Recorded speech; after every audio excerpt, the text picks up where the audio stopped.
നമസ്കാരം. Raf talk ഫുട്ബോളിലേക്ക് അവർക്കും സ്വാഗതം. ഫിഫ ക്ലബ്ബ് വേൾഡ് കപ്പിൻ്റെ ക്വാർട്ടർ ഫൈനൽ മത്സരങ്ങൾ നാളെ ആരംഭിക്കുകയാണല്ലോ. നാളെ മുതലാണ് ക്വാർട്ടർ ഫൈനൽ മത്സരങ്ങൾ. 8 ടീമുകളെ ഇനി ബാക്കിയുള്ളൂ. 32 ടീമുകൾ വെച്ച് തുടങ്ങിയ ടൂർണമെൻറ്റിൽ ഇനി 8 ടീമുകൾ ആര് കിരീടം ചൂടും? നിലവിലെ അവസ്ഥ വെച്ചുള്ള ഏറ്റവും പുതിയ പവർ റാങ്കിങ്ങിലേക്ക് നമ്മൾ കടക്കുകയാണ്. ഇത് ദി അത്ലറ്റിക് പബ്ലിഷ് ചെയ്തിട്ടുള്ള പവർ റാങ്കിങ് ആണ്. അപ്പോൾ അതാണ് ആ കാര്യം ഒന്ന് പറയണമെന്ന് ഉദ്ദേശിക്കുന്നു. ഇപ്പോൾ റൗണ്ട് ഓഫ് 16 സമയത്ത് നമ്മളൊരു പവർ റാങ്കിങ് അവതരിപ്പിച്ചു. നമ്മുടേതല്ല, goal.comനാണ്. കൃത്യമായി വ്യക്തമായി എവിടെ നിന്നാണ് ഈ പവർ റാങ്കിങ് എടുക്കുന്നത് നമ്മൾ പറയുന്നുണ്ട്. goal.com അവതരിപ്പിച്ച പവർ റാങ്കിങ് ആണ് നമ്മൾ എടുത്തിരുന്നത്. അതതിൽ പറയുന്നുണ്ട്. എന്നിട്ട് മാഞ്ചസ്റ്റർ സിറ്റിയെ അൽ ഹിലാൽ തോൽപ്പിച്ചപ്പോൾ വന്ന് കുറേ ആളുകൾ തെറി വിളിക്കുന്നു. ഞാൻ അത്ഭുതപ്പെട്ടു പോയി. സാധാരണ അങ്ങനെ ഒരു സ്വഭാവം കാണാറില്ല. ഈ പവർ റാങ്കിങ്ങിൻ്റെ കാര്യത്തിലൊക്കെ നമ്മൾ കൃത്യമായിട്ട് സോഴ്സൊക്കെ പറയുന്നത് കൊണ്ട് സ്ഥിരമായിട്ട് കാണുന്ന സുഹൃത്തുക്കൾ അറിയാം. തെറി, നീ 14ാം സ്ഥാനം കൊടുത്ത അൽ ഹിലാൽ ഇപ്പോൾ കണ്ടില്ലേ എവിടെ എത്തി? നീ കപ്പെടുക്കുമെന്ന് പറഞ്ഞ സിറ്റി പുറത്തായില്ലേ? ഇത് മാത്രമല്ല, എൻ്റെ കൂടെ പിന്നെ കുറച്ച് പ്രിഫിക്സുകളും സഫിക്സുകളും ഒക്കെ ഉണ്ട് തെറിവിളിയുടെ ഭാഗമായിട്ട്. അപ്പോൾ അത് നോക്കുമ്പോൾ ഇതൊക്കെ ഫസ്റ്റ് കമൻറ്റുകളൊക്കെയാണ്. എവിടുന്നോ ഏതോ ഗ്രൂപ്പിൽ ഇട്ടിട്ട് ഏതോ ലീഗ് വലിയ ലീഗാണെന്ന് കാണിക്കാനൊക്കെയാണെന്ന് തോന്നുന്നു. സംഗതി എന്തായാലും ഈ പരിപാടി തുടരും. ഇത് നമ്മൾ ഇടുന്ന പവർ റാങ്കിങ് അല്ല, ഫുട്ബോൾ ലോകത്തെ വിദഗ്ധരിടുന്ന പവർ റാങ്കിങ്ങുകളാണ് ഈ അവതരിപ്പിക്കുന്നത്. നമ്മൾ ഇത് നിങ്ങളിലേക്ക് എത്തിക്കുന്നു എന്ന് മാത്രമേ ഉള്ളൂ. അല്ലാതെ നമ്മൾ വലിയ ഫുട്ബോൾ നിരീക്ഷകരൊന്നുമല്ല, ഒരു സാധാരണ ഫുട്ബോൾ പ്രേമി. അപ്പോൾ അത് അർത്ഥത്തിലെടുക്കുക. ദി അത്ലറ്റിക്കിൻ്റെ പവർ റാങ്കിങ്ങാണ് അവതരിപ്പിക്കുന്നത്. എല്ലാ പവർ റാങ്കിലും ഇത് പറയാറുണ്ട്, സോഴ്സ്. ഓക്കെ, എന്നാലും സംഗതിയിലേക്ക് വരാം. അതൊന്ന് പറഞ്ഞിട്ട് പോകണം തോന്നി.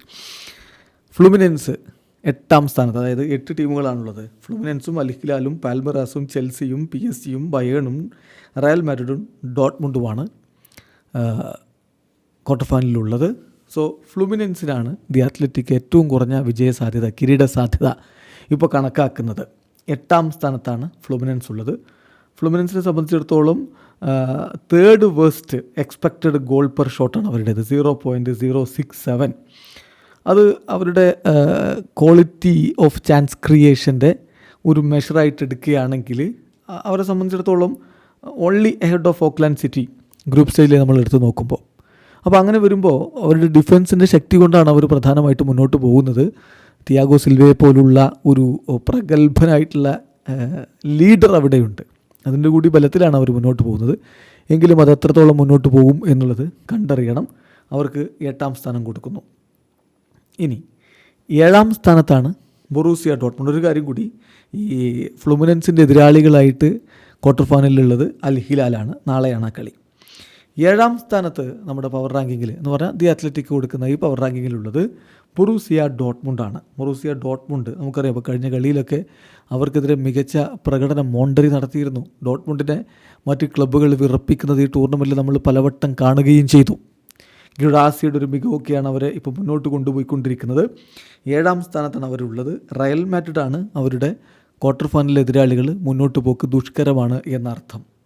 6ാം സ്ഥാനത്ത് അൽ ഹിലാൽ സൗദി അറേബ്യൻ ലീഗിൽ നിന്ന് വന്ന് സിമോൺ ഇൻസാഗിയുടെ കീഴിൽ മികച്ച പ്രകടനമാണ് അവർ നടത്തുന്നത്. ടീമിന് ചില പ്രശ്നങ്ങളുണ്ട്. ഗോളടിക്കാൻ മിട്രോവിച്ച് ഇല്ല. പിന്നെ ഇപ്പോൾ സലേം അൽ ദൗസാരി ഇനിയുള്ള മത്സരങ്ങൾ കളിക്കില്ല. അപ്പോൾ അങ്ങനെയൊക്കെയുള്ള ഇഷ്യൂസ് ഉണ്ട്. അത് മറികടക്കാൻ വേണ്ടി അവരിപ്പം ഒരു സ്ട്രൈക്കറെ എത്തിച്ചിട്ടുണ്ട്. അബ്ദുറസാഖ് ഹംദല്ലയെ അവർ ലോണിൽ എത്തിച്ചിട്ടുണ്ട്. ഈ വേൾഡ് കപ്പിലെ ബാക്കി മത്സരങ്ങൾ അദ്ദേഹം കളിക്കുകയും ചെയ്യും. എന്ത് സംഭവിക്കുമെന്നുള്ളത് കണ്ടറിയണം. ഏതായാലും ഇപ്പം അൽ ഹിലാലിന് കൊടുക്കുന്നത് 6ാം സ്ഥാനമാണ്. 5ാം സ്ഥാനത്താണ് ചെൽസി ഉള്ളത്. ചെൽസി ഇപ്പോൾ ബ്രസീലിയൻ താരം ജാവോ പെഡ്രോയൊക്കെ സ്ക്വാഡിലേക്ക് എടുത്ത് അവരുടെ മുന്നേറ്റം ഒന്നുകൂടി ശക്തമാക്കാൻ വേണ്ടി ശ്രമിച്ചിട്ടുണ്ട്. ചെൽസിയുടെ എതിരാളികൾ ബ്രസീലിയൻ ക്ലബ്ബായിട്ടുള്ള പാൽമിറാസ് ആണ്.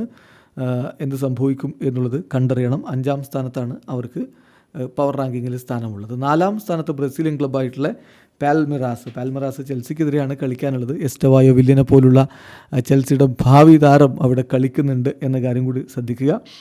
എന്തായാലും മികച്ച രൂപത്തിലുള്ളൊരു പെർഫോമൻസ് അവർക്ക് നടത്താൻ കഴിയും എന്നാണ് അവരുടെ ആരാധകർ പ്രതീക്ഷിക്കുന്നത്. ടീമിൻ്റെ മുന്നോട്ട് പോക്ക് എങ്ങനെ എന്നുള്ളത് കണ്ടറിയണം. 3ാം സ്ഥാനത്താണ് ഈ പവർ റാങ്കിങ്ങിൽ റയൽ മാഡ്രിഡ് വരുന്നത്. സാബി അലോൺസോയുടെ കീഴിൽ ടീം സ്റ്റാർട്ട് ചെയ്ത് അദ്ദേഹത്തിൻ്റെതായ രീതിയിലേക്ക് മാറിക്കൊണ്ടിരിക്കുകയാണ്. എംബാപ്പയുടെ അസുഖവും മറ്റുമൊക്കെ ടൂർണമെൻറ്റിൽ അവർക്ക് ചെറിയ ബുദ്ധിമുട്ടുണ്ടാക്കിയപ്പോൾ ഗോൺസാലോ ഗാർഷ്യ ഗോളടിയുടെ ആ ഉത്തരവാദിത്വം ഏറ്റെടുക്കുന്ന കാഴ്ചയും നമ്മൾ കണ്ടു. എന്തായാലും അവർക്ക് വലിയ പ്രതീക്ഷകൾ ആരാധകർ കൊടുക്കുന്നുണ്ട്. റൗണ്ട് ഓഫ് 16 കഴിഞ്ഞ് ക്വാർട്ടർ ഫൈനൽ എതിരാളികൾ ഡോട്ട്മുണ്ടാണ്. മുന്നോട്ട് കയറിയാൽ PSG ബയേണോ അവരെ സെമി ഫൈനലിൽ നേരിടാൻ എത്തുകയും ചെയ്യുമെന്ന കാര്യം ശ്രദ്ധിക്കുക. അപ്പോൾ 3-ാം സ്ഥാനത്താണ് അവരുള്ളതെങ്കിൽ 2-ാം സ്ഥാനത്താണ് പാരീസ് സെൻ ജെർമൻ ഉള്ളത്. സോ പാരീസ് സെൻ ജെർമനെ സംബന്ധിച്ചിടത്തോളം ഇപ്പോൾ മിന്നും ഫോമിൽ കളിക്കുന്ന ടീമാണ്, തർക്കമൊന്നുമില്ല. എന്നാൽ പോലും അവർക്ക് ഈ ടൂർണമെൻറ്റിൽ ഒരു ഷോക്ക് ട്രീറ്റ്മെൻറ്റ് ഗ്രൂപ്പ് സ്റ്റേജിൽ കിട്ടുകയും ചെയ്തിട്ടുണ്ട്. അപ്പോൾ അവരെ അൺബീറ്റൺ ആയിട്ടുള്ളൊരു ടീമാണ്, തോൽപ്പിക്കാൻ പറ്റാത്ത അപരാജിതരാണ് എന്നൊന്നും പറയാൻ പറ്റില്ല. വേണമെങ്കിൽ അവരെയും തോൽപ്പിക്കാമെന്നുള്ളത് മറ്റു ടീമുകൾ കാണിച്ചു തന്നിട്ടുണ്ട്. ബയേണിനോട് അവരുടെ പെർഫോമൻസ് എങ്ങനെയാവും എന്നുള്ളത് കണ്ടറിയണം. ഏറ്റവും അധികം കിരീട സാധ്യത ഇപ്പോൾ കണക്കാക്കുന്നത് ബയേൺ മ്യൂണിക്കിനാണ്. ഏറ്റവും അധികം മികച്ച രൂപത്തിൽ അവർ കളിച്ചുകൊണ്ടിരിക്കുന്നു. അതിനൊരു തുടർച്ചയുണ്ടാകുമെന്ന പ്രതീക്ഷയിലാണ് 1-ാം സ്ഥാനത്ത് ഇപ്പോൾ ബയേൺ മ്യൂണിക് ഉള്ളത്. അപ്പം ഇതാണ് പവർ റാങ്കിങ്. ഒന്നുകൂടി വളരെ പെട്ടെന്ന് പറയാം. Bayern Munich 1, 2 Paris Sen Germain, 3 Real Madrid, 4 Palmeiras, 5 Chelsea, 6 അൽ ഹിലാൽ, 7 ബൊറൂസിയ ഡോട്ട്മുണ്ട്, 8 ഫ്ലൂമിനൻസ്. നിങ്ങളുടെ അഭിപ്രായങ്ങൾ കമൻറ്റ് ബോക്സിൽ രേഖപ്പെടുത്തുക. വീഡിയോ അവസാനിക്കുന്നു. ഫുട്ബോൾ ലോകത്തെ കൂടുതൽ വിശേഷങ്ങളുമായി റഫ് ടോക്സ് എത്താം.